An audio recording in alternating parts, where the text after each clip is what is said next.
반갑습니다. 오대영 라이브 오대영입니다. 공수처가 김건희 여사의 공천 개입 의혹 사건을 수사팀에 배당했습니다. 수사에 착수했다는 의미입니다. 민주당은 국정농단 TF를 띄우겠다고 했습니다. 오늘 갤럽 여론조사에서 대통령 지지율은 23%로 나왔습니다. 이재명 25, 한동훈 15, 차기 주자들의 움직임도 짚어보겠습니다. 먼저 오늘의 출연자들을 소개해드리고 본격적으로 시작하겠습니다.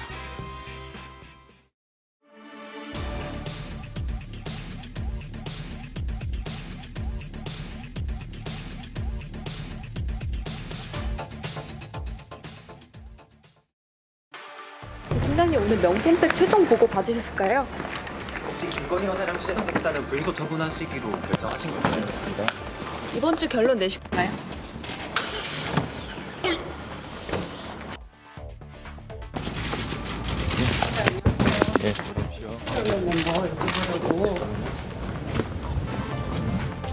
질문 하나를 끝맺기도 전에 건물 안으로 쏙 들어가 버립니다.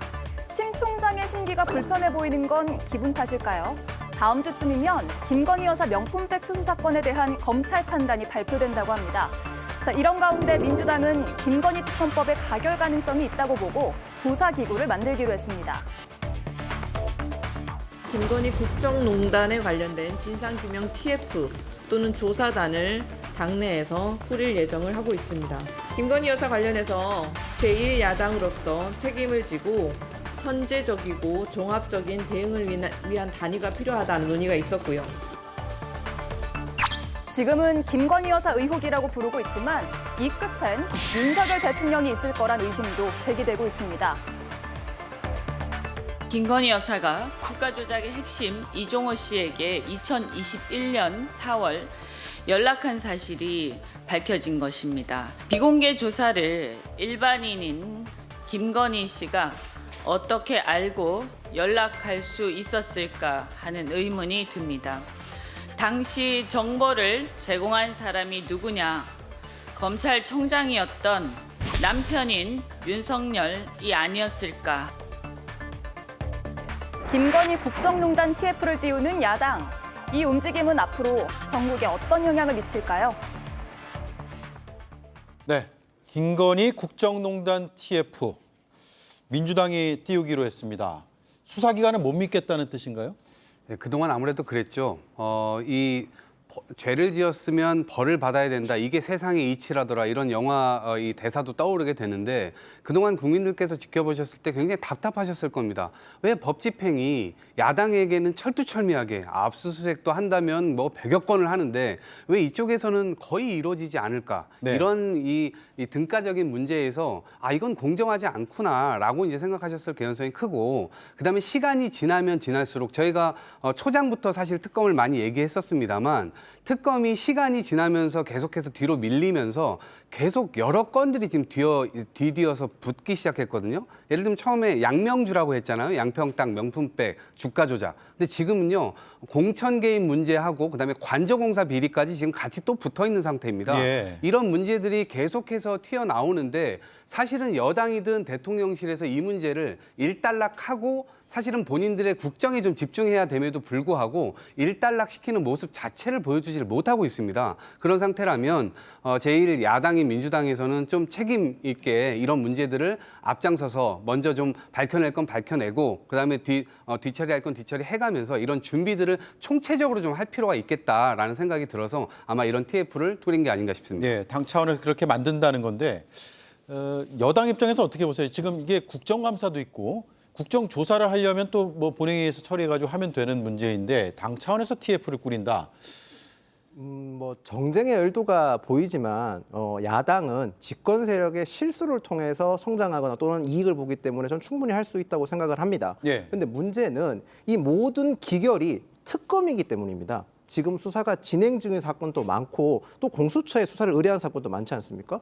뭐 수사기관을 못 믿겠다고 하시는데 공수처는 민주당 야당에서 만든 기관이지 않습니까? 그런데도 못 믿겠다고 하면서 특검만을 주장하고 있는데 이 특검 자체가 수사 범위가 무제한적이고 또 그리고 선수가 심판을 고르는 위헌적 요소가 다분하기 때문에 결국은 정쟁을 끌고 갈 수밖에 없고 전국 자체가 끊임없이 갈등과 혼란만 야기되는 것 같아서 저희는 굉장히 유감스럽게 생각합니다. 네, 범죄 혐의점에 대한 사실관계 파악보다는 정치적 주장이 많이 나올 수 있다 이 말씀이세요? 예. 김성열 위원님, 지금 공수처도 이제 수사에 착수를 하는 모습입니다. 수사팀에 배당이 됐거든요. 수사 4부. 최상병 사건 외압 의혹 수사를 하는 그 수사팀이잖아요. 네, 그렇습니다. 아무래도 김건희 여사라는 공통분모가 있기 때문이 아닌가라는 생각을 안 할 수 없고요. 지금 공수처의 구성을 살펴보면요. 수사 1부부터 수사 4부까지 나눠져 있는데요. 그 수사 1부의 경우는 지금 부장님이 안 계신 걸로 알고 있어요. 예. 그러다 보니까 2, 3, 4부가 지금 수사를 하고 있는데 그중에서도 4부가 지금 최상병 이제 사건과 이번에 공천 개입 의혹 그리고 세관 마약 사건도 있지 않습니까? 그거와 또 감사원 이제 유병호 사무총장 건까지 해가지고 굵직한 사건들을 좀 4부에서 지금 담당을 하고 있는 것으로 알려졌고요. 그러다 보니까 4부가 지금 일이 굉장히 많은데요. 4부의 인력이 좀 많이 부족해요, 사실은. 그 검사님들이 지금 총 한 4-5분밖에 없는 것으로 좀 확인이 되는데 이렇게 되면은 검사님들은 한 분이 한 사건을 맡아야 되는 상황이 되거든요. 근데 이 사건 하나하나가 작은 게 없어요. 이 최상병 사건만 해도 도대체 이거에 관련자들이 몇 명이며 이거에 대해서 어떻게 진상을 파악을 하겠습니까, 혼자서. 그러니까 지금 공수처가 여기에 만약에 적극적으로 수사를 하겠다라는 의지를 보일 거면 수사 4부를 더 늘리든가. 인원을 늘리든지. 예.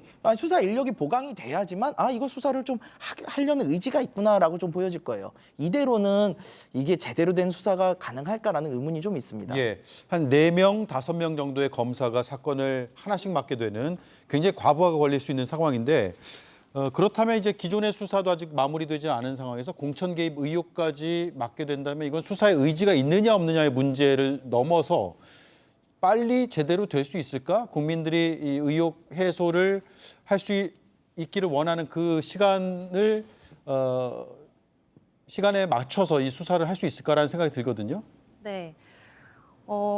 그렇기 때문에 수사의 속도를 더 붙여야 된다고 생각하는데요. 지금 연일 김건희 여사 관련 여러 가지 의혹이 특히 공천 개입 의혹은 지금 새롭게 여러 가지 매체를 통해서 보도가 되고 있고 말씀하신 대로 국민적 어떤 의구심이 계속 커져가고 있는데 우리가 그렇다고 해서 공수처만을 계속 바라보고 있을 수는 없다고 생각합니다.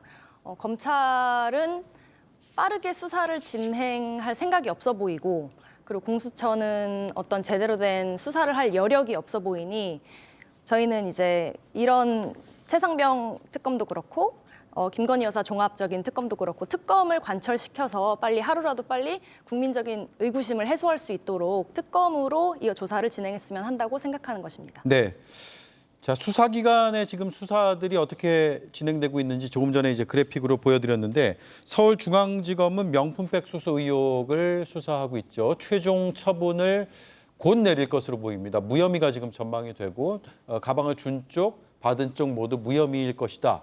불기소할 것이다라는 언론들의 전망이 나오고 있습니다. 그리고 도이치 주가 조작 연루 의혹 역시도 서울중앙지검에서 다른 부서에서 또 수사를 하고 있는데 지금 공범 이종호 씨의 혐의가 인정된 상황이고 2심에서 손모 씨의 방조 혐의가 유죄가 됐기 때문에 이걸 어떻게 처분할 것이냐의 그 처분 결과가 주목되는 상황이고 여기에 이제 지금 언급한 최상병 순진 사건 수사 외압 의혹은 공수처 수사가 4부에서 이뤄지고 있는데 여기에 공천 개입 의혹까지 하나 더해지게 됐습니다. 여당 입장에서는 뭐 사건의 실체와는 별개로 부담은 계속 커지는 것 같아요. 부담이 없다면 거짓말이죠. 지금 저희가 당내 해결 방안을 두고 당내에서 여러 의견이 지금 나오고 있는 상황이기도 합니다. 그게 근데 마땅히 지금 아까 앞서 언급했다시피 수사 중인 사건이 많다 보니까 저희 입장에서는 검찰이나 수사기관의 빠른 수사 촉구 말고는 마땅히 또 해결 방안이 없는 것도 사실입니다. 네. 그렇다면 민주당에서 야당에서 이 사건의 진짜 진실을 밝히고자 한다면 지금 현재처럼 독선 조각이 많고 위헌적 요소가 다분한 특검보다는 조금 더 국민의힘 여당 지지층이나 여당에서 받아들일 수 있는 뭐 새로운 안을 낸다든지 그런 방안을 내셔야 되는데 계속 강경 1도로만 나오고 있기 때문에 이 혼란은 계속 지속될 거라고 보이고요. 저희 입장에서는 수사기관의 빠른 수사 촉구를 할 수밖에 없는 입장입니다. 예. 자, 그런 가운데 언론의 취재는 계속 이어지고 있습니다. JTBC 단독 보도 어제 내용을 소개해드리면 김 여사와 이종호 씨 사이에 문자가 오갔는데 그날이 어떤 날이냐면 김 여사의 계좌 관리인으로 지목된 민모 씨의 검찰 소환 조사 당일이라는 거죠. 비공개 참고인 조사를 받는 그날에 김건희 여사가 먼저 문자 메시지를 보냈다라는 것이고 40차례 정도 연락을 주고받았다는 그 의혹이 있던 시기에 6개월 정도 지난 시점이라는 겁니다. 어떻게 봐야 됩니까? 그러니까 세간에서 이런 의심들은 이미 많은 사람들이 하고 있었고 저걸 검찰에서 몰랐을 리가 없는데 압수수색 조금만 해보면 저런 문제들은 다 나오는 거 아니겠습니까? 네. 그런데 검찰이 수사할 의지가 없는 거 아니냐. 누군가는 성역에 넣어놓고 봐도 못 본 척, 알아도 모르는 척, 이런 식으로 지금 진행을 하다 보니까 이 공정성이 일단 검찰들을 못 믿겠다라고 하는 게 있는 것이고요. 예. 그 다음에 지금 민모 씨하고 뭐 이렇게 나왔는데 이미 이건 거짓말로 지금 다 드러나고 있는 상황입니다. 그러니까 윤석열 대통령 후보 시절에 당시에 증권 계좌를 까면서 4천만 원에 오히려 이 손해를 봤다라고 하는데 최근에 지금 4,700만 원 이 주가 조작 세력으로부터 김건희 여사 입금된 정황도 또 나오지 않았습니까? 예. 그러니까 이런 정황들이 계속해서 꼬리에 꼬리를 물고 나오고 있는 상황인데 이 부분에 대해서 검찰이 몰랐을 리가 없는데 계속해서 이 국민들 앞에서 자꾸 이상한 얘기들을 해가면서 시간 끌기로 지금 하고 있는 거거든요. 그러니까 수사팀만을 지금 믿을 수가 없는 상황이 점차로 가까워지고 있는 것이고 이미 임계점을 좀 넘어왔다. 검찰이라고 하는 존재가 도대체 왜 필요한 거냐까지 온 거예요. 왜냐하면 어쨌든 성역이나 예외, 뭐 법치주의 이런 걸 걸고 지금 이 윤석열 정부가 탄생한 만큼 적어도 자기 스스로에 대해서, 자기 가족에 대해서 이렇게까지 방탄을 하는 것은 자기 스스로가 스스로를 부정하는 거 아니겠습니까? 그러니까 그런 차원에서 야당에서 그냥 이건 공세가 아니고요. 적어도 본인들이 얘기했던 정의, 공정, 상식을 바로잡는 일에 나서달라 이 얘기를 드리고 있는 겁니다. 네, 민주당에서는 좀 더 나갔어요. 이런 언론 보도에 대해서 김 여사가 어떻게 알고 문자를 보냈을까라면서 당시 검찰총장이었던 윤석열 총장에게 조사 사실을 들은 거 아니냐라는 의문을 제기했거든요. 김성현 위원님. 네. 그리고 김인영 의원님. 네. 민주당의 이런 의혹 제기가 합리적인 의혹 제기라고 볼 수 있을까요? 먼저 제가 말씀드리면은 저는 이런 주장은 굉장히 경계해야 된다고 봐요. 왜냐하면은 사실 윤석열 총장이 이거를 알려줬다라고 말할 만한 구체적인 증거는 없습니다. 예. 다만 자기 남편이니까 아무래도 알려주지 않았을까라고 추정을 하는 거죠. 근데 그 추정이 합리적인 의심이 되려면은 루트가 아예 없어야 돼요. 윤석열 총장 말고는 김건희 여사가 민모 씨가 참고인 조사를 받았다는 그 사실을 알 수 있는 루트가 한정이 돼야 된다는 거죠. 근데 사실은 민모 씨라는 분이 다른 공범들하고 연락을 주고받았을 수도 있는 거고요. 그분들을 통해서 간접적으로 받을 수도 있는 거고. 근데 이런 부분에 대해서 섣부르게 곁가지를 치고 나가면요, 우리가 본질을 잃어버릴 수 있어요. 예. 지금 이 사건에 대한 본질은요, 김건희 여사가 주가 조작을 했느냐 안 했느냐입니다. 이거를 민모 씨가 참고인 조사를 받았는지 어떻게 알았는지 그게 중요한 게 아니에요. 이렇게 가다 보면은 괜히 헛발질로 인해 가지고 윤석열 총장 그 당시 안 알려줬다는 데로 빠져나갈 수가 있어요. 예. 그렇게 가서는 안 되고요. 이거는 김건희 여사가 그 당시에 계좌를 빌려줬고 그 계좌를 빌려준 거에 대해서 똑같이 계좌를 빌려줬던 전주 손모 씨는 처벌을 받았는데 왜 김건희 여사와 장모는 처벌을 받지 않느냐? 이득을 받지 않느냐? 그렇다면 당연히 처벌을 해야 되지 않느냐라는 아주 단순하고 사실적인 문제를 접근을 해야 되거든요. 그러니까 저는 이런 식으로 민주당이 나가는 거는 오히려 헛발질이 될 가능성이 높다. 그래서 사건의 본질에만 좀 집중해서 가는 것이 좋지 않을까 이런 생각을 좀 합니다. 의구심은 그렇게 가질 수도 있을 수도 있는데 이제 공당에서 공적으로 문제 제기하는 것은 조금 사실관계에 부합하는 내용들로 본질에 맞게 해야 된다 이 말씀이네요. 전선을 넓히게 되면요, 자기의 힘이 약해집니다. 저는 한 가지 포인트에 집중해서 그거에 대해서 밝히는 게 우선이라고 생각을 해요. 예.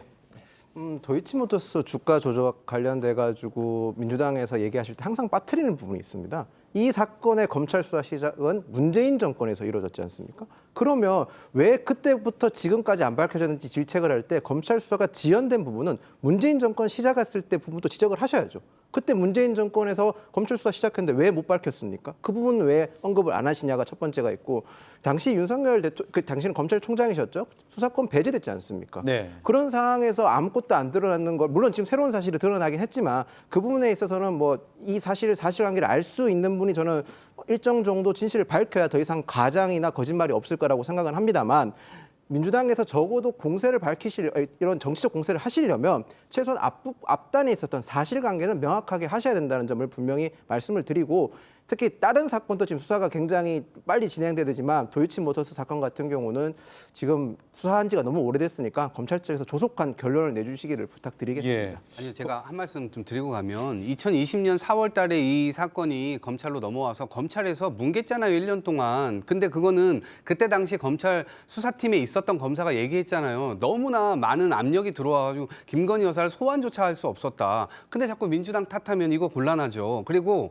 그 이후에 수사가 됐지만 바로 대통령 선거가 있었기 때문에 네. 검찰에서는 눈치를 볼 수밖에 없었을 겁니다. 그런 것은 좀 참작이 되나, 그럼에도 불구하고 아니 법치주의를 내세운 윤석열 정부에서 자기 검찰 해서 자기 스스로들이 출장을 나가가지고 지금 영부인을 조사한다는 게 말이 됩니까? 그러니까 이런 부분들에 대해서 국민들께서는 공정이 완전히 사라진 정부다 이렇게 볼 수밖에 없는 거예요. 지금 나오는 자료들 그리고 팩트들 2020년, 21년에 나온 뭐 진술도 마찬가지고 그게 이전 정부 검찰 수사팀에서도 수사한 내용일 수 있잖아요. 네네. 그죠? 네, 그렇습니다. 네, 수사했을 수 있고요. 그리고 그 이후에는 수사 진척이 안 됐기 때문에. 근데 지금 윤석열 정부 들어와서 어쨌든 법치주의를 지키겠다고 했으면 적어도 그 부분에 대해서는 진척이 돼야 되는데, 이상하게 대통령 영부인에 대해서는 이게 진척이 안 되니까 이 더 이상 검찰을 믿을 수가 없다라고 하는 것이고, 아까 공수처도 말씀하셨지만 이 공수처는 지금 280억 정도의 예산을 타는데 이 예산 지금 다 쓰지도 못하고 있습니다. 이 수사 4팀만 인력이 없는 게 아니고요. 전체적으로 인력이 없어요. 예. 그러다 보니까 양질의 수사를 지금 전방위적으로 할 수가 없는 상태에 도달해 있고, 그렇기 때문에 저희들이 특검을 계속 얘기하고 있는 겁니다. 네. 자, 도이치모터스 주가 조작 의혹 보도는 뭐 계속 이어지겠죠. 이런 가운데 이제 명품백 의혹, 무혐의로 가닥이 잡혔다 이런 얘기가 나오고 있고, 최재형 목사는 계속해서 나를 좀 처벌해달라 이렇게 주장을 하고 있습니다. 오늘 발언도 있었습니다. 들어보시죠.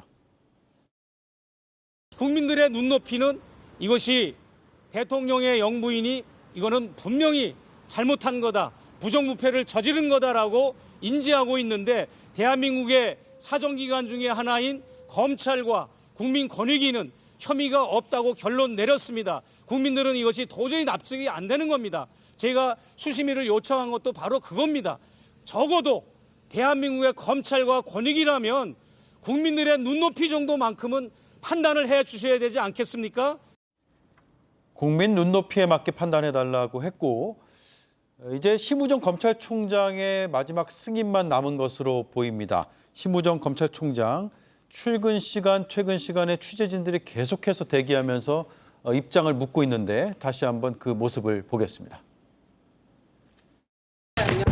예, 보십시오.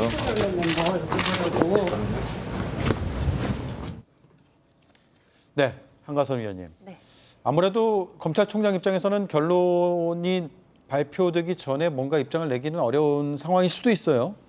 네, 굉장히 부담스러운 상황이실 것 같은데, 아무래도 심우정 검찰총장님께서 취임 이후에 처음으로 국민적인 어떠한 이제 이목이 집중되는 사안이잖아요. 예. 최재형 목사와 김건희 여사, 즉 청탁의 대가로 뇌물을 준 사람과 받은 사람에 대한 기소 처분을 어떻게 할 것이냐. 그런데 수사심의위원회에서는 명품백을 준 최재형 목사에 대해서는 기소를 권고하고, 받은 김건희 여사에 대해서는 불기소를 권고한 그 아이러니한 상황이 발생했죠. 그게 어떠한 이제 직무와 관련되지 않았다라는 어떤 이유가 있긴 했지만, 예.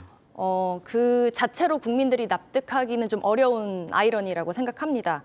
근데 이렇게 국민들의 시선이 집중되어 있는 상황에서 검찰은 세 가지 옵션이 있잖아요. 기소를 하든지, 불기소를 하든지, 불기소를 하든지, 그렇죠. 이 셋 중에 하나를 선택해야 될 텐데, 그 어떠한 선택을 하더라도 곤란할 것 같습니다. 기소를 한다면 대통령의 영부인을 기소해야 하는 껄끄러움이 발생할 것이고 불기소를 하게 된다면 수사심의위원회가 기소를 권고했음에도 불구하고 불기소를 하게 된다는 첫 사례가 된다는 점에서 부담스러울 것이고 그리고 기소 불기소를 선택한다면 뇌물을 주고받은 동일 사안에 대해서 다른 결정, 누군가만 그렇죠. 봐주기식으로 진행을 하는 것이 아니냐라는 국민적인 여론이 더 들끓을 것이기 때문에 어떠한 선택을 하더라도 굉장히 부담스러운 상황이 될 것 같고요. 그렇기 때문에 이 심우정 검찰총장께서는 이런 껄끄러운 수사에 대한 지휘권을 갖고 있기 때문에 부담스러워서 이렇게 빨리 들어가신 게 아닌가 생각이 들고 그리고 이제 뭐 지켜보면 알겠죠. 앞으로 이제 다음 주면 빠르게 결론이 나올 것 같습니다. 그런데 네. 개인적으로는 불기소라는 결론이 불기소일 것 같다. 네. 김영희 의원 생각도 비슷했어요? 그러니까 법조계 분들한테 여쭤보니까 이렇게 모두 불기소 처분될 거라는 예상들을 많이 하시더라고요. 네. 판례도 실제로 찾아보니 금품을 준 사람은 유죄인데 받은 사람이 무죄가 되는 사례도 좀 있더라고요, 실제로. 예.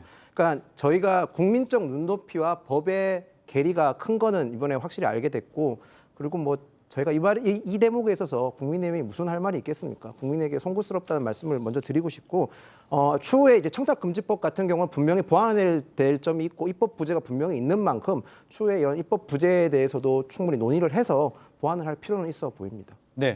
영부인 그리고 공직자의 배우자의 처벌 조항도 신설해야 된다 이 말씀이네요. 뭐 그런 보완적 요소 어떤 부분이 법에서 부재한 상황에서 발생한 처벌하지 못하는 부분에 대해서는 보완할 네. 필요가 저는 있다고 생각합니다. 법이 법의 규정이 미비하기 때문에 일어난 일이라고 보시는 거고 또 다른 시각도 있어요. 적극적이지 않기 때문이다라는 시각도 요거는 있고요. 그렇게 보기는 좀 어려울 것 같아요. 일단은 지금 뭐 판례 이야기를 하셨는데요. 준 사람은 유죄인데 받은 사람이 무죄다. 이 경우는 딱 하나입니다. 받은 사람이 돌려줬을 때예요.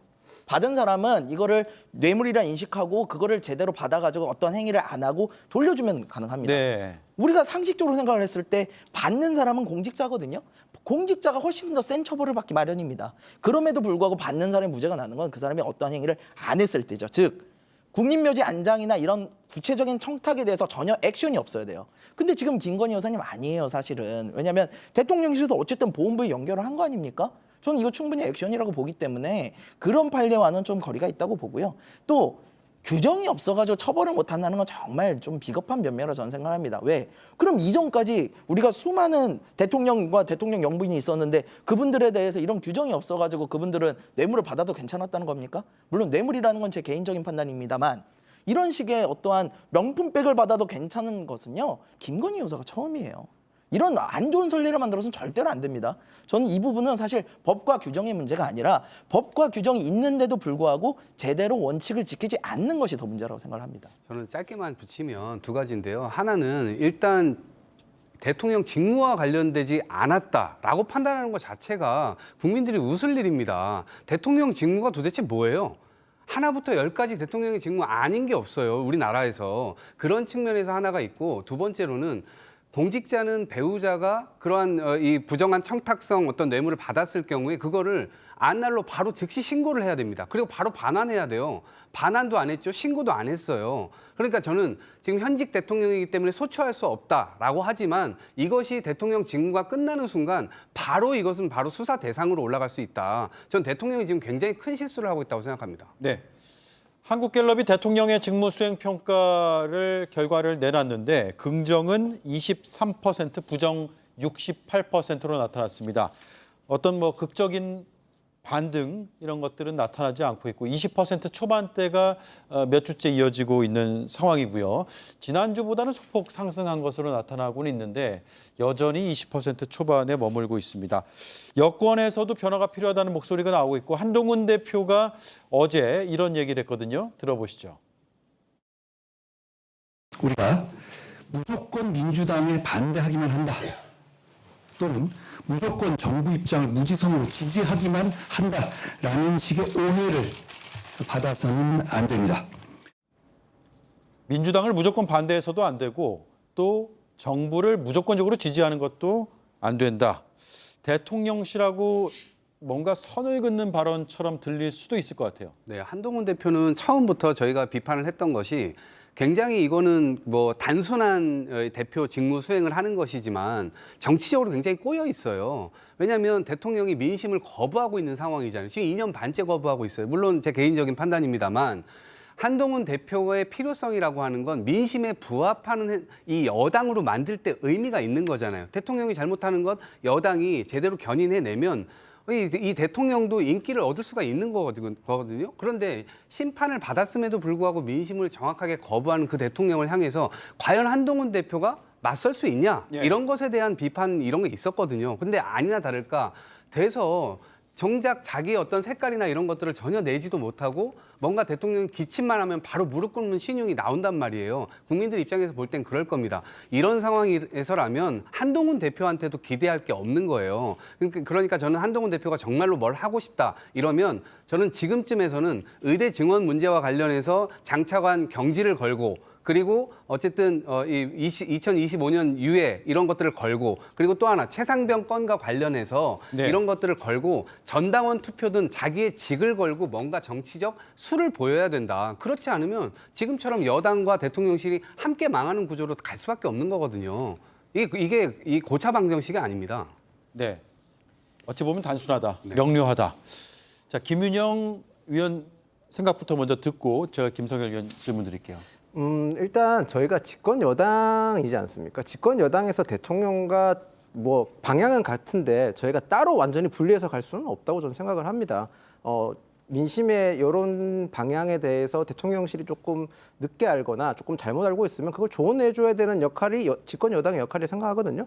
어제 한동훈 대표의 발언도 그런 맥락에서 보시면 저는 크게 뭐 대통령실을 공격한다, 대통령실이 각을 세우겠다는 말은 아니라고 생각을 합니다. 네. 대통령실이 지금 가고 있는 방향에 대해서 민심을 조금 더 반영하게끔 그런 발언을 하셨고 민주당에서도 저는 일각 제안하는 정책이라는 이런 부분 중에서 합리적인 건 충분히 받아들여야 된다고 생각을 하거든요. 한동훈 대표도 같은 맥락의 말씀을 하신 거라고 생각을 하는 거고 국정 운영의 방향이 잘못된 점에서 조언하고 충고하는 게 그 역할을 하셨는 거고 저는 이동학 최고님이 뭐 저희 당 대표가 무릎을 꿇는다든지 그런 거는 저는 생각하지 않습니다. 저희가 그런 건 아니고 이견이 있을 수 있죠. 뭐 민주당처럼 저희가 일국 체제는 아니니까 저는 충분히 이견도 나타낼 수 있고 대통령 앞에서도 저희가 독도 요청도 계속 하고 있는 거 아닙니까? 그런 점도 봐주시길 부탁드리겠습니다. 예. 예. 글쎄요. 제가 보기에는 한동훈 대표가 대통령실하고 선을 긋고 있는 것처럼 보입니다.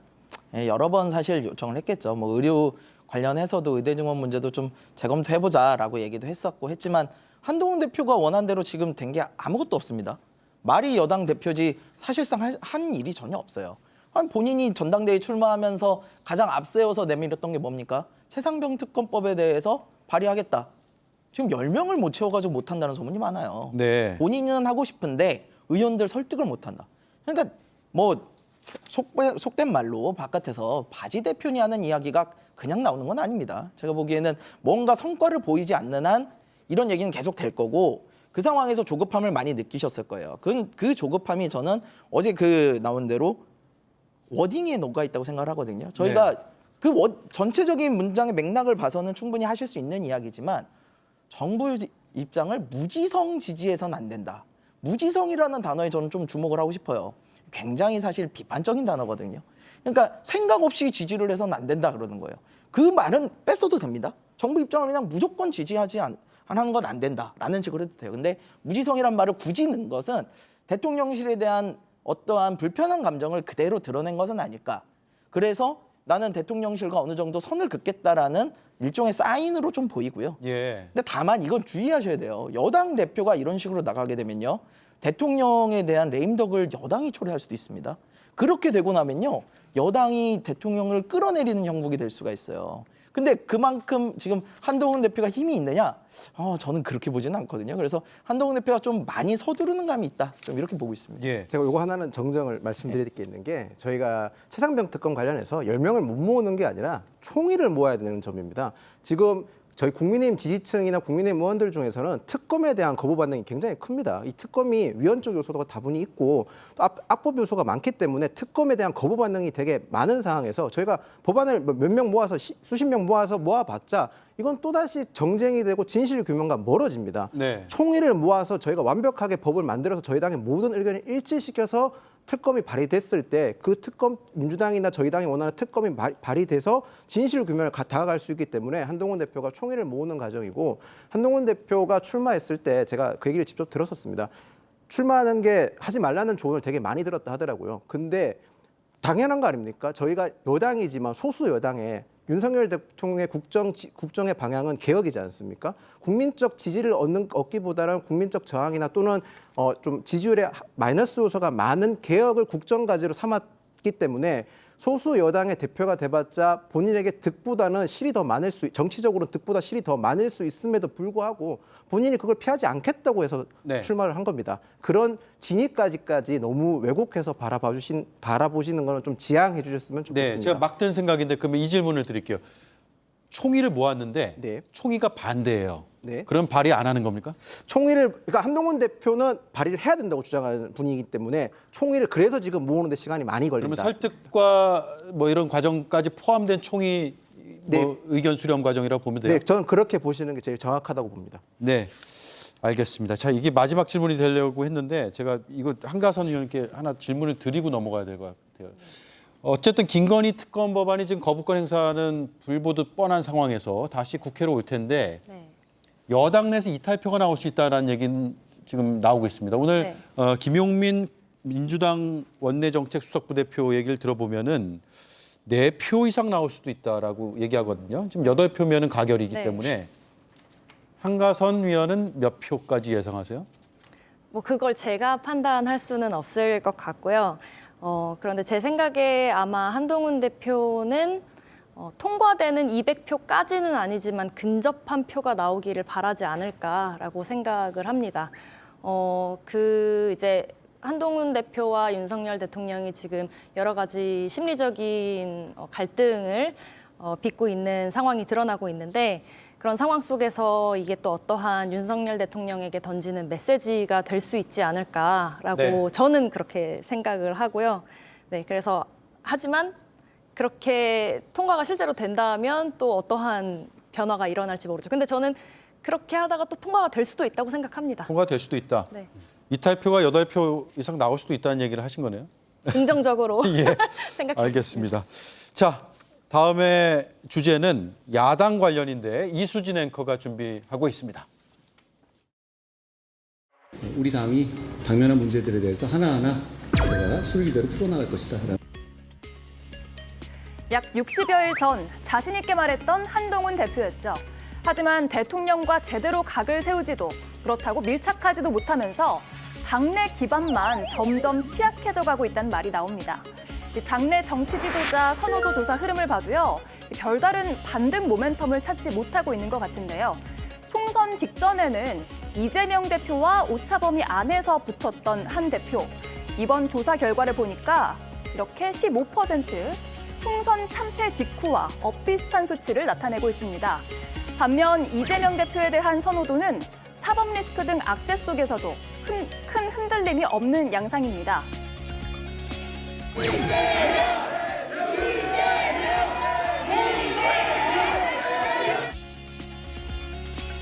이재명 25%, 한동훈 15%. 앞으로는 이 구도가 어떻게 바뀔지 궁금해집니다. 이재명 대표의 선호도가 25% 나왔거든요. 최근에 검찰의 구형이 있었잖아요. 영향이 없었나요? 뭐 이미 다 수렴됐었다고 봐야죠. 그동안 2년 반 동안 대선이 끝나고 난 다음에 뭐 외국에 갔다 와라 뭐 이런 여러 가지 얘기들도 있었지만 바로 당대표로 나오게 됐고 그 과정에서부터 굉장히 험난했죠. 당 내부도 험난했지만 일단 검찰의 사정 권력이 굉장히 광범위한 압수수색을 하게 되면서 이재명 대표뿐만 아니라 그 가족들, 그 측근들 굉장히 광범위하게 받았거든요. 그 측근들까지도 굉장히 많이 받았는데 그러한 고초들을 겪는 이 과정을 통해서 오히려 지지층은 더 단단해진 거 아니냐 이런 생각이 들고 그다음에 윤석열 정부에서 들어와서 법치와 뭐 공정 이런 것들을 강조했지만 본인들의 가족과 대통령과 관련된 이러한 여러 가지 의혹들에 대해서는 그게 결국에는 제대로 집행되지 않는 모습을 보여줬단 말입니다. 그런 거라도 좀 제대로 됐었다 그러면 아마 저 부분에서 좀 빠질 수도 있었을 겁니다. 네. 그렇지만 지금 전혀 그런 모습들을 보여주지 못했고 오히려 이재명 대표 측면에서는 더 단단하게 만들어주는, 그리고 최근에 문재인 대통령까지 이 손을 뻗치면서 수사망을 넓혀가면서 오히려 더 갈등의 요소가 있었던 지점마저도 오히려 걷어내고 더 단단하게 만들어주는 그런 거름 역할을 했던 것이 아닌가 이렇게 생각합니다. 예. 한동훈 대표의 선호도는 반면에 15%, 올해 초에 꽤 높게 나오다가 총선 직전에 보면 3월 첫째 주에는 24대 23, 뭐 앞서거니 뒤서거니 오차범위 안에 있어서 표현하기는 좀 그렇습니다만 거의 붙었어요. 그랬는데 그 뒤에 총선 뒤로는 쭉 벌어지고 좀처럼 좁히지 못하고 있는 상황이거든요. 어떤 이유가 있을까요? 일단 저는 먼저 한국갤럽의 여론조사 방식을 잘 봐야 됩니다. 한국갤럽은 차기 그 정치 지도자 질문을 자유응답형으로 하고 있습니다. 자유응답. 이 자유응답이라는 것은 말 그대로 질문자가 보기를 주지 않습니다. 차기 정치 지도자가 누구라고 생각하면 사람들 기억 속에 있는 이름을 스스로 얘기하게끔 유도하게 돼 있습니다. 이런 방식은 기억에 각인돼 있는 사람이 더 유리하게 돼 있습니다. 아, 문항이 없이 문항이 없습니다. 자유롭게 얘기한다. 예, 그렇습니다. 이렇게 되면 통상적으로 정치 경력이 긴 사람이거나 대중적 노출도가 높은 사람이 유리하게 돼 있습니다. 이재명 대표는 직전 대선 후보였죠. 동시에 미디어 노출도 굉장히 많았음에도 불구하고 거기다가 송구스럽지만 저희 당이 국민의힘이 최근에 계속 연이은 악재가 많아서 당 지지율도 많이 떨어진 상황이었기 때문에 민주당, 즉 이재명 대표에겐 굉장한 유리한 상황이었습니다. 그럼에도 불구하고 이재명 대표의 지지율이 생각보다 높지 않았습니다. 그 말인 즉슨 국민들 각인 속에는 사법 리스크가 이재명 대표 하면 사법 리스크가 각인되어 있다는 의미라고 저는 해석을 합니다. 그리고 한동훈 대표 지지율이 많이 낮은 거 15% 많이 떨어졌다고 하시는데 저는 사실 한동훈 대표니까 15% 나왔다고 생각을 합니다.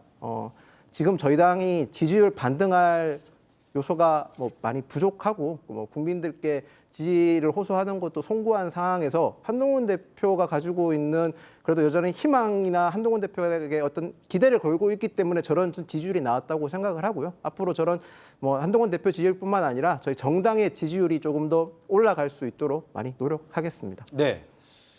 자, 조국 대표 이준석 의원의 지지율도 잠깐만 짚어볼게요. 한가선 의원님. 네. 아직 뭐 4% 정도 나왔죠? 네. 높게 나오고 있는 상황은 아니에요. 네.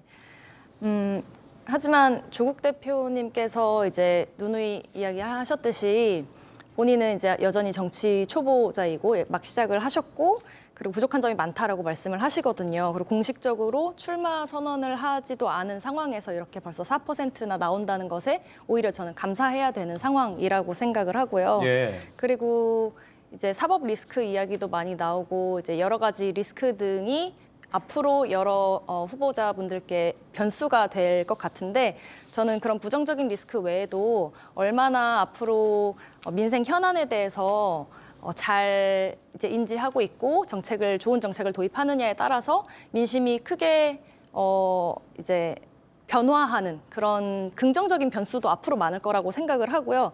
제가 이 한국갤럽 여론조사에서 흥미롭게 본 부분은 의견을 유보하겠다라는 의견이 40%였기 때문에 네. 앞으로 이런 민심을 어떻게 민생을 잘 다루면서 끌어올 것인지가 관건이라고 생각합니다. 예. 이준석 의원은 어떤 돌파구가 있을까요? 일단 이 수치를 보면서 상당히 좀 반성을 많이 하게 됩니다. 왜냐하면은 참 좋은 원석을 가지고도 우리가 세일즈를 너무 못하고 있는 건 아닌가라고 당내에서 좀 반성을 하게 되고요. 네. 왜냐하면은 보십시오. 저희 이재명 대표나 조국 대표나 우리 사법 리스크를 정면으로 받고 있는 분들이고 한동훈 대표 역시 윤석열 대통령의 아바타라는 걸 아직 벗어나지 못하고 있는 상황인데 그럼에도 불구하고 이준석 대표 3%밖에 안 나온다. 이거는 저희가 정말 좋은 원석을 너무 세일즈를 못한다라는 좀 이준석 의원의 잘못이 아니라 당의 잘못이다. 그렇죠. 저희가 좀 더 열심히 세일즈를 해야 되겠다라는 생각을 좀 하고요. 이준석 대표의 경우는 3%가 나오기는 하지만 사실은 저기서 주목을 해주셨으면 하는 게 이준석 대표 본인의 의지와는 상관없이 사실은 보수축 후보로 좀 분류가 돼요. 그렇게 해가지고 보수축 후보로만 따로 놓고 보면은 사실 이준석 의원의 저런 지지율은 어느 정도 의미를 가져갈 수가 있습니다. 네. 이제 그런 부분에 있어서 우리가 좀 미래를 생각하고 올바른 정도 정치를 계속 해나가고 청년들을 생각하는 그런 모습만 계속해서 정도를 걸어간다면은 제가 보기에 시간은 결국 이준석 편이 아닐까 그렇게 좀 보고 있습니다. 네. 자, 저희가 네 분의 패널 분들하고 얘기를 하면서 이렇게 대선 주자 지지율로 고르게 얘기한 건 처음인 것 같아요. 재밌습니다. 네, 항상 숫자가 재밌어요. 명확하고. 그런데 이재명 대표의 지지율이 지금 제일 높게 나오긴 하는데 여당에서 그런 목소리가 나오죠. 이제 사법 리스크가 현실화되면 이거 완전히 달라질 것이다라는 것인데 이재명 대표는 오늘 대장동 사건으로 재판에 나와서 취재진의 질문에 답을 하지 않았습니다.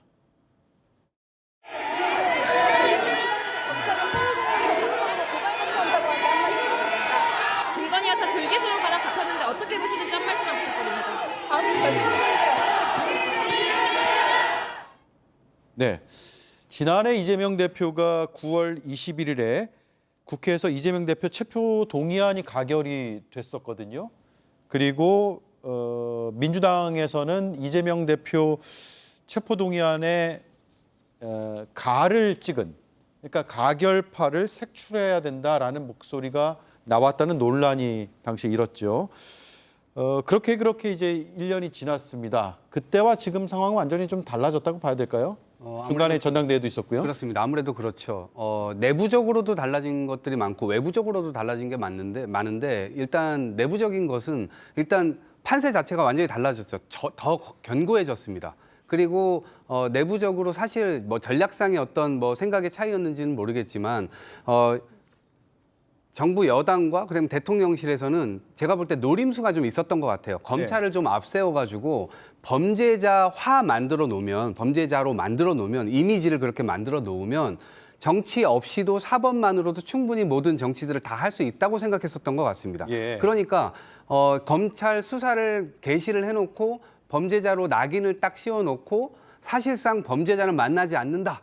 라는 입장을 정확하게 대통령이 국민들 앞에서 막 얘기하지 않았습니까? 그게 2년 됐던 겁니다. 그러니까 사실상 정치가 다 사라지고 사법이 이 정치를 대신하게 되는 아주 이상한 이 나라가 된 상황인데 그런 부분들이 하나가 있고요. 그다음에 두 번째로는 그때 당시만 해도요. 양명주와 관련돼서 양평 땅이나 명품백이나 이런 의혹이 나왔을 때만 해도 정확하게 어떤 팩트나 뭐 더 정확한 어떤 증거 자료들 이런 것들이 좀 약간 미진했던 면들도 있었죠. 네. 근데 그러면서 시간이 지나면서 그것들이 더 많이 누적이 되고 그 의혹은 더 사실로 드러나는 듯한 경향성을 굉장히 많이 보여주죠. 이제 그런 것들을 오히려 덮기 위해서 대통령실이든 아니면 정당이든 거대한 방탄을 지금 하고 있는 거 아니냐라고 하는 의혹도 외부적으로는 덧붙여졌기 때문에 국민들 입장에서 볼 때는 당연히 이 부분에 대해서는 야, 윤석열 정부가 국정을 제대로 운영하는 것도 없이 자신들을 향한 방탄만 하는데 이 부분에 대해서 가장 맞서 싸울 적임자가 누구냐? 라고 볼 때는 이재명 대표다라고 이제 보고 있는 것이고 네. 그래서 이번 이 총선 때도 마찬가지고 지난번 보선 때도 마찬가지고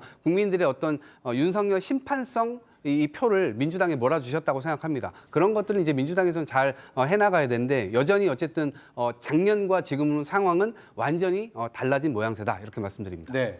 반면에 여당에서는 10월 위기설이라는 용어를 많이 쓰는 것 같아요. 저는 이동학 최고위원과 의견이 좀 다른데요. 물론 제가 타당 이야기라서 정확하게 알 수는 없겠지만 일단 우선적으로 말씀드릴 게 당 내부적으로 이재명 대표는 사법 리스크가 있고 당 외부적으로는 조국 혁신당에서 영광 군수 재보궐선거에서 지금 위협을 받고 있는 상황이죠. 그리고 저는 또 하나 주목해야 될 점이 이번에 대통령 제2요구 법률안 중에서 노란봉투법과 전국민 25만 원 지원법은 이탈표가 나왔습니다. 야당에서 이탈표가 나왔는데요. 특히 전국민 25만 원 지원법 같은 경우는 이재명 대표의 핵심 공약이었습니다. 자신의 가장 큰 정책에 있어서 같은 당 의원들이 따르지 않는 점은 그건 어떻게 보면 민주당 내부에서도 충분히 이재명 대표의 사법 리스크에 대한 우려가 있다는 걸 반증한다고 저는 생각을 합니다. 이재명 대표가 겉으로는 되게 튼튼해 보이고 일국체제이지만 저는 분명히 이재명 대표에 대한 비명계들의 숙명해져 있는 목소리가 있다고 생각을 하고요. 그 목소리는 사법 리스크가 현실화됐을 때 드러날 것으로 보고 있습니다. 네. 김성일 의원님, 예. 다음 주에 위증교사 의혹 1심 결심 공판이 있습니다. 네. 그러니까 검찰의 구형량이 이제 나오겠죠. 네네. 11월에는 공직선거법 1심 선고 이제 날짜까지 예정이 됐습니다. 11월 15일에 나오게 됩니다. 네네. 그런 일련의 법정에서 일어나는 사건들이 어떤 지지율의 변화를 가져올 거라고 보세요? 저는 지지율에 큰 변화를 기대하기는 좀 어렵다고 봅니다. 예. 이유는 두 가지인데요. 하나는 선반영이에요. 지금 이재명 대표가 이러한 사법 리스크에 노출된 지가 벌써 시간이 꽤 지났습니다. 2년, 3년 지금 돼가고 있는데요. 이런 부분에 있어서 이미 국민들이 어느 정도 이재명 대표의 사법적인 문제가 있을 수 있구나라는 걸 어느 정도 감안을 하고서도 지지를 하고 있다고 저는 보여요. 그렇기 때문에 그 지지율이 이미 선반영이 돼 있을 가능성이 매우 높다. 그래서 만약에 법정 구속이라든가 큰 이벤트가 없지 않는 한 여기서 1심 선고만 가지고 지지율에 큰 변동을 바라는 건 좀 무리일 것 같고요. 네. 두 번째 이유는 이겁니다. 사람들이 검찰을 믿지를 못할 거예요. 왜냐하면은 저는 검찰이 공정하게 수사를 하고 있다고 믿고 싶습니다. 그러나 검찰이 지금 이재명 대표에게 하는 칼날과 김건희 여사에게 하는 칼날은 그 칼날의 강도가 전혀 다르거든요. 그러다 보니까 이재명 대표가 어떤 검찰이 이제 2년 구형을 했어요. 사실 공직선거법 관련해서 굉장히 센 구형입니다. 근데 이 말을 검찰이 정말 공정하게 판단을 했구나라고 보는 국민들이 많지 않을 거라는 거예요. 이렇게 날카롭게 할 거면은 김건희 여사한테도 똑같이 해야지. 김건희 여사한테는 제대로 안 하고 이렇게 이재명 대표한테만 세게 한다라고 하는 건 이미 정쟁적인 요소를 불러일으키고 검찰 스스로의 자신의 신뢰를 깎아먹는 행위죠. 예. 그러면은 이제 결과가 나온다 하더라도 우리 국민들이 보기에는 이거 검찰에서 참 이게 정쟁적으로 죽이려고 하는 것이 아니냐라는 오해를 사기가 쉽다는 거죠. 그래서 저는 지지율의 변동은 크지 않을 수 있다. 이렇게 좀 보는 상황이고요. 한 ga지만 덧붙여 말씀드리면요. 이게 저는 이 지지율의 변동이 없는 게 상당히 안타깝습니다. 이게 국민들의 도덕 불감증이 심해졌다라는 생각을 좀 해요. 우리 옛날에는 정치권이 누구보다 깨끗해야 된다라고 해서 오히려 그들에게 더 엄격한 잣대를 들이댔거든요. 네. 근데 솔직히 말씀드리면 이재명 대표 같은 경우에 화천대유 해가지고 정말 천문학적 돈이 얽힌 그런 사건과 지금 연루가 돼 있는 상황이에요. 연루된 것만 가지고도 사실 엄청난 비난의 화살을 받을 수 있습니다. 그리고요. 대통령 같은 경우는 지금 세상에 어떤 고위공직자가 자신의 부인이 명품백을 받는 거를 감사할 수 있겠습니까? 어떤 분도 그건 못 하실 거예요. 그냥 정말 잘못하고 있다고 보는 거고요. 그다음에 조국 대표님 마찬가지로 사실은 고위공직자가 자녀의 입시 비리에 관련해서 연루가 되었다. 이거 옛날 같았으면 상상도 못하는 일이에요. 근데 이런 것들이 이제 반복이 되다 보니까 국민들이 정치권이 저래도 되나? 라는 어느 정도 불감증에 빠진 게 아닌가. 무뎌졌다. 예, 저는 그게 상당히 안타까운 부분이라고 생각합니다. 예. 어제 본회의가 있었죠. 이재명 대표와 조국 대표가 본회의장에서 대화를 나누는 모습이 카메라에 잡혔는데, 자, 저 모습입니다. 악수도 하고요. 또 무슨 대화를 나눴는지 모르겠으나 또 자리를 떠서 뒤에서 다시 한번 또 얘기를 나누고 있는 누구죠? 최민희 의원인가요? 제가 정확히 안 보이네요. 네, 그렇게 대화를 나눴는데 저 궁금한 게 지금 재보궐선거로 굉장히 날이 서 있단 말이에요. 두 대표가 무슨 얘기했을까요? 저는 재보선 얘기보다는 윤석열, 김건희 부부에 대한 이야기나 혹은 경제 실정에 관한 이야기를 더 하지 않았을까 싶은데 지금 지난해만 하더라도 세수 결손이 56조 원이 났습니다. 근데 올해 또 초유의 뉴스가 또 나왔어요. 30조 원이래요. 물론 여러 가지 측면에서 기업들이 굉장히 어렵고 특히나 반도체 여기에서 뭐 법인세가 많이 안 들어왔다라고 얘기를 하는데 이렇게까지 차이가 많이 나는 경제 이 관료들은 전 처음 봤습니다. 네. 그러니까 그러다 보니까 그런 문제들 결국에는 민생에 대한 문제에 이 야당이지만 이 무한 책임을 져야 되는 여당과 이 대통령실을 어떻게 하면 견인해낼 수 있겠느냐. 저는 이런 대화를 좀 나누지 않았을까 싶고요. 그런 것들이 결국 이번 재보선에서도 후보들의 어떤 목소리로 나오지 않을까 싶습니다. 네, 조국 혁신당은 지금 민주당과 재보궐선거 지역구 두 곳에서 굉장히 신경전을 펼치고 있고 또 부산 금정에서 단일화 여부를 놓고도 갈등 아닌 갈등을 빚는 것으로 보이는데 단일화 됩니까? 부산에서? 단일화 되어야죠. 그리고 되어야 된다. 네, 그리고 오늘 오전에 조국혁신당의 황현선 사무총장님께서 기자간담회를 진행을 하셨는데 거기서 또 강조를 하셨던 부분이 결국에 더불어민주당과 조국혁신당은 크게 보면 윤석열 정권이 지금 잘못하고 있는 부분을 심판을 해야 하는 그런 파트너십을 갖고 있고 그걸 또 확인할 수 있는 부분이 이번 10월에 진행되는 재보궐선거이기 때문에 결국에는 부산에서 이제 금정구청장 후보 단일화를 해야만 그걸 또 진행할 수 있는 부분이기 때문에 저는 두 정치 지도자께서 그렇게 이야기를 나눈 건 아무래도 후보 단일화에 대한 이야기가 아니었을까 그렇게 생각을 해봤습니다. 오늘 민주당 최고위원 회의에서 구약 성경이 등장을 했습니다. 윤석열 대통령의 후보 시절의 발언까지 나왔는데 어떤 맥락이었는지 일단 들어보겠습니다. 배우자가 구약 성경을 다 외운다며 독실한 기독교 신자임을 암시하는 윤석열 후보의 거짓말. 제가 오늘 구약 성경을 가져왔습니다.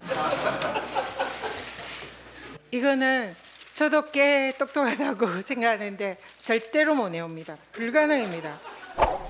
근데 제가 이렇게 했으면 아마 외우냐 못 외우냐 했으면 징역 한 5년쯤 하지 않았을까 싶은데요. 네. 맨날 가서 외우세요? 한 페이지 외우세요? 예, 45년째 크리스찬인데요. 저도 군대 있을 때 한번 외워보자 하고 도전해 본 적이 있는데 김건희 여사께서 구약 39권을 다 외웠다 그러면 정말 존경합니다. 사실 죄가 많은 곳에 은혜가 더욱 넘친다라고 얘기하고 우리가 웃고 있지만 검찰 권력은 질서 유지의 최후 수단인데 공정이 생명이죠. 이런 성경을 다 외운다 이런 얘기 사실은 처벌 대상도 아니고 웃어 넘기는 게 맞습니다. 법에도 그래 돼 있죠. 그런데 이거를 불공평하게 적용하는 게 문제겠죠. 네, 검찰의 뭐랄까요, 공정하지 않은 수사의 강도 이런 것들을 우회적으로 비판한 것으로 보이죠? 네, 그렇게 보입니다. 이게 이재명 대표 입장에선 당연히 그렇게 느껴질 겁니다. 제가 계속 거듭 말씀드립니다만 김건희 여사에 대해서 저렇게까지 무딘 칼날을 휘두르고 있는데 사실상 솜방망이거든요. 아니 세상에 어떤 검사가 가가지고 핸드폰 반납하고 출장 가가지고 조사를 해놓고는 그거를 조사라고 이야기를 하겠습니까? 그런 부분들에 있어서 굉장히 불공정한 건 맞죠. 다만 근데 이 구약 성경 관련한 건과 이재명 대표 본인의 공직선거법 관련한 부분을 비교하는 건 무리가 있어요. 왜냐하면은 이재명 대표님이 공직선거법 관련해가지고 이야기를 하신 거는 어쨌든 대장동 백현동 사건 관련자 중에 한 명인 김문기 씨를 몰랐다라고 했던 부분이에요. 근데 같이 해외 가가지고 골프도 치시고 하셨다는 게 나왔거든요.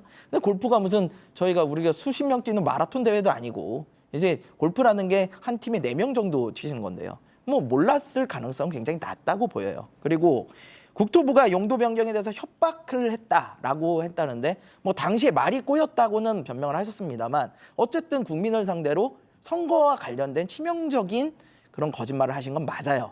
이제 그거에 대해서 어떻게 판단을 하느냐는 사법부가 판단하겠지만 그런 것과 구약 성경을 다 외운다라고 했다는 것이 선거에 과연 치명적인 영향을 미쳤는가? 저는 예시로서는 좀 적당하지는 않다라는 생각은 듭니다. 네. 지금 여러 가지 이제 시각이 있을 수 있는데 야당 최고위원회 자리에서 저런 발언은 좀 조롱성 발언 아니냐 이런 지적도 나왔어요. 동의하세요? 네, 한켠에서는 저는 그런 비판 나올 수 있다고 봅니다. 왜냐하면 정치권에서 풍자나 유머 이런 것들은 얼마든지 또 사용할 수 있다고 생각을 해요. 그런데 이제 최고위 자리에서 특히나 또 대표님께서 있는 같은 그런 자리에서 뭔가 좀 가벼운 모습들을 보여주게 되면 국민들께서는 당연히 이런 부분들에 대해서는 눈살을 좀 찌푸릴 수도 있다. 네. 근데 그 본질적으로는 아까 김성렬 의원께서 얘기하신 대로 거짓말이라고 사실상 이재명 대표의 어떤 기억에 의존한 발언 자체를 규정하시는 건 저는 오히려 좀 위험하다고 생각을 합니다. 그러니까 검찰이 누군가에게 상대적인 어떤 이 잣대를 적용하게 되면 당연히 누군가에게는 이게 고초가 될 것이고 누군가에게는 그냥 완전히 솜방망이가 되는 것인데 지금 그 지점들을 사실상 지적하기 위해서 오늘 성경책도 등장하고 구약도 등장하고 한 것이어서 그런 측면에서 좀 이해될 측면이 있다라고 보여지고요.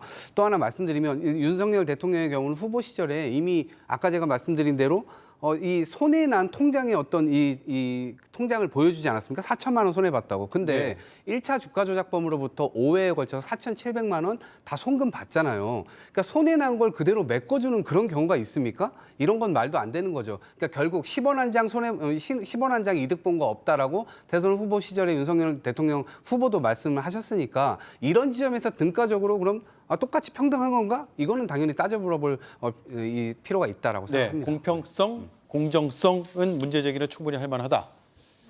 김인영 의원님은요? 네. 저는 저 최고위원회 회의를 민주당은 야당이지만 절대 다수 의석수를 가지고 있는 야당이지 않습니까? 180석의 의석수를 국민들께서 주셨을 때는 그만큼 큰 권한을 부여했는데 최고위원은 어쨌든 민주당 최고 의결 기구인데 저기서 저런 식의 아무리 영부인에 대한 여론이 좋지 않지만 조롱성 발언을 하는 것 자체가 결국 국회는 협의를 해서 운영하는 건데 협의를 하지 않겠다는 의사로 보이거든요. 네. 민주당이 그 거대한 힘을 올바르게 쓰려면 조금 더 진정성 있는 모습을 보여야 한다고 생각을 합니다. 네, 엄중한 시기에 진중성이 필요하다라는 말씀이죠. 여기까지 듣고 마무리하죠. 네 분 말씀 잘 들었습니다. 감사합니다. 감사합니다.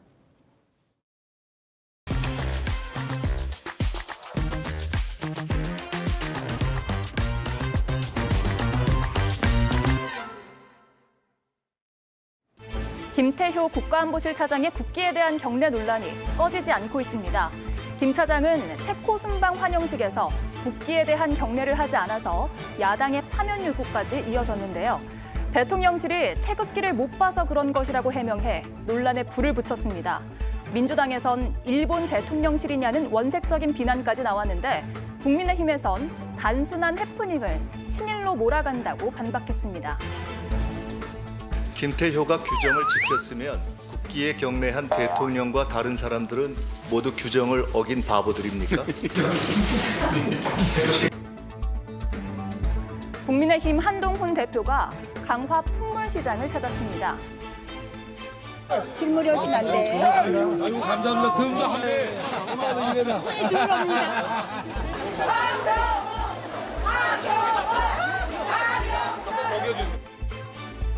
강화군수 보궐선거에 나온 박용철 후보에 대한 지지를 호소한 한동훈 대표는 무소속 안상수 후보를 겨냥해 명분 없는 복당은 안 된다고 못 박았습니다.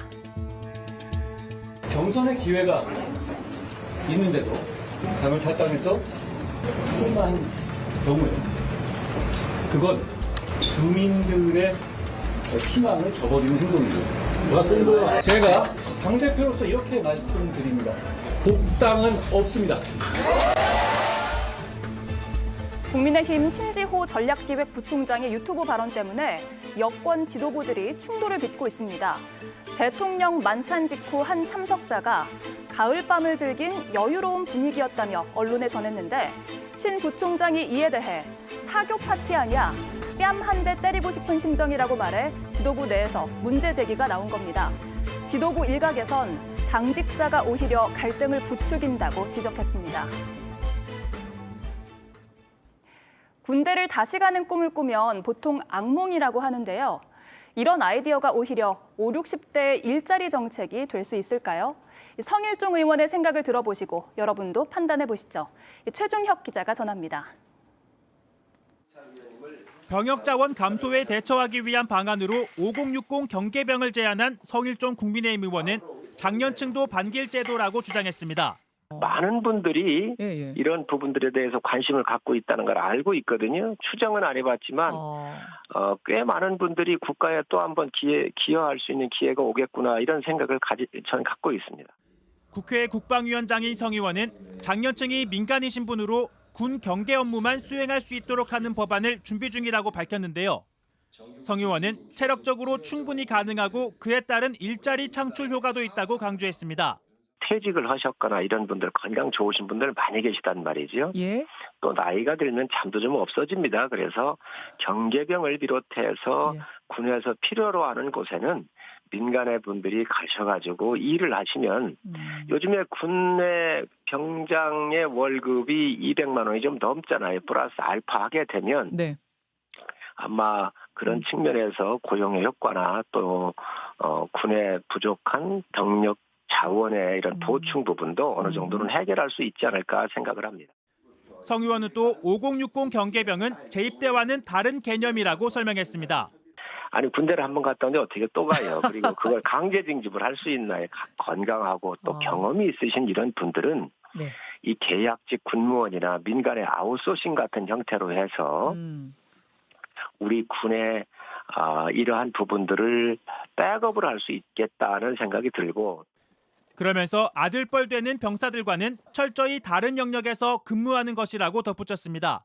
전투병은 우리 이제 젊은 또 그 병사들이 있으니까 군인들이 있으니까 또 직업군이라든가 일반 병사들이 참 감당을 하게 될 거고요. 이러한 체력적인 극한적 체력을 요구하는 거에 갈 수 있겠습니까? 상사들 상당수가 그 본인보다 나이가 어릴 텐데 철저히 상명하복식 시스템 속에서 이 굴러가는 군대 문화 이거 괜찮겠는가? 이런 지적도 있네요. 그거는 병사들하고 같이 들어가가지고 그 부대에 같이 할 수가 없잖아요. 한 영역을 떼주는 거지요. 성 의원은 법안을 거의 다 만들어가고 있다며 국회 사전 검토, 세미나 등을 통해 국민 여론을 들어보겠다고 밝혔습니다. 센소다인 컴플리트 프로텍션 플러스 치약은 민감성 치아 예방을 포함한 올인원 구강 케어를 동시에 제공합니다. 지금 새로운 올인원 민감성 케어 치약을 경험하세요. 센소다인. 알레그라 3가지 효과를 한 번에. 효과는 빠르고 졸음 걱정은 줄이고 하루 종일 지속되니까 알레그라와 함께 가장 나다운 순간이 계속되도록 알레르기엔 알레그라.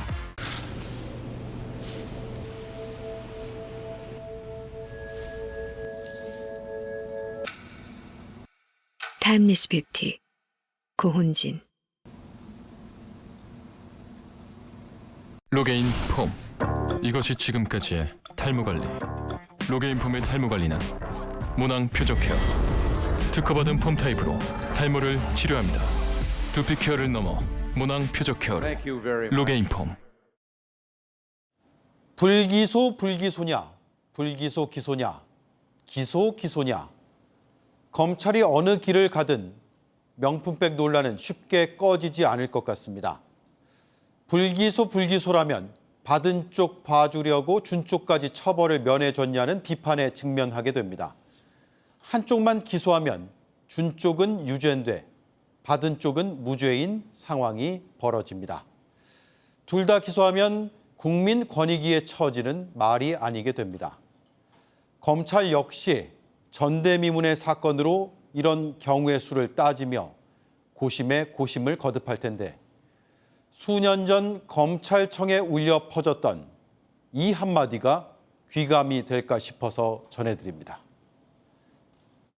국민으로부터 부여받은 권한이므로 오로지 헌법과 법에 따라 국민을 위해서만 쓰여져야 하고 사익이나 특정 세력을 위해서 쓰여서는 안 됩니다. 혹시 아직도 고민이 된다면 귀를 기울일 한마디 같습니다. 앵커 한마디였습니다. 네, 오대영 라이브 마치겠습니다. 다음 주에 뵙겠습니다. 고맙습니다.